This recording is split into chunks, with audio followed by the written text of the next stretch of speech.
Aro otieno ma kawuono dakika wadong' godo matin ne 5 nyaka oromo gajwang'o. Ote ma gibende atemo somo seyo dhine mana piny owacho seyo mopogore opogore ma bende wenda bende nostemo leronu gimomiyo kukuse piny owacho en kaluwore koda weche mok nyal geng' donge. Aparo ni Zaki gi wachni mogik madimedi nikech sani kang'iyo kaluwore koda nengo king'iyo kanyo e screen kata mana e wang' jowi mari ineno kanyo kondik ni mauta nengo ne olwar. Manyiso ni gisani kintiere bure Nairobi ka inyiewo mauta e nengo inyiewo mauta mano mar petrol e nengo mar siling 197.60. Diesel inyiewo e nengo mar siling 196.63 ka mauta mar taya inyiewo e nengo mar siling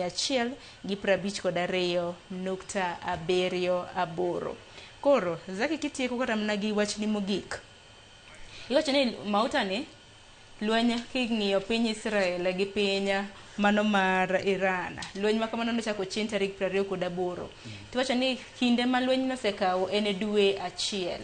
Iwacho ni ere kaka onyalo affect mauta mosedonjo e pacho ka nikech ninyiso ni nitiere surplus mauta ne nitiere pacho ka. En ang'o mok timre gi wachni mogik kitieko? Gima nyaka we understand any everyday wa consume mafuta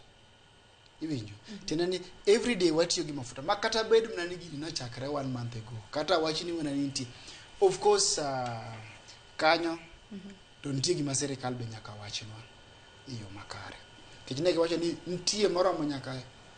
how many months 90 days 90 days mamano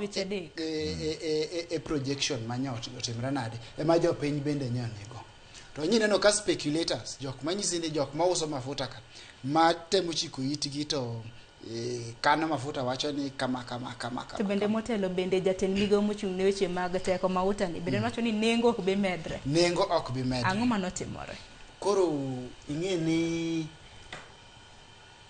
ntie stock gimiluongo ni stock costing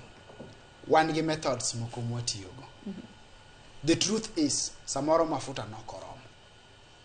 iwinjo to wan gi gima wacho ni first in first out FIFO mano a model kata way mar pricing gima ntie ni mwandu modonjo mokwongo gine manyaka giwuog motimre nade mokwongo kama mafuta nyo nitie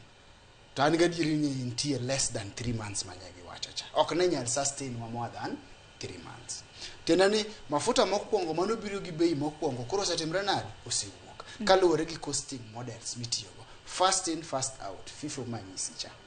then koro nitie gima bende nyalo wacho ni last in last out iwinjo tiende ni that model koro wacho ni mobiro sani wabro cost gi e bei masani to gine makoro giwuok motimre nade mogik koro gimoro nyisa korka kora ni mafuta manye nitie cha nyose dhi at the previous costs manye gibedo go acquired tena ni gi bei manye okel gigo to sani koro madonjo manyien kata modonjo manyien you know government will not keep you on a copy of everything ma is happening between kata mana Iran to here iwinjo koro aparo ni nitie manyodonjo to kanyodonjo to donjo gi cost manyien to sami tere market nyako reflect the new costings what we call the last in last out koro gima nyalo wacho na mogik therefore kwatieko en ni bech mafuta to nyaka wangi cautiously yani nyaka wang'iye gi chich mang'eny kata kaka serikal nikech kok watang to bro lead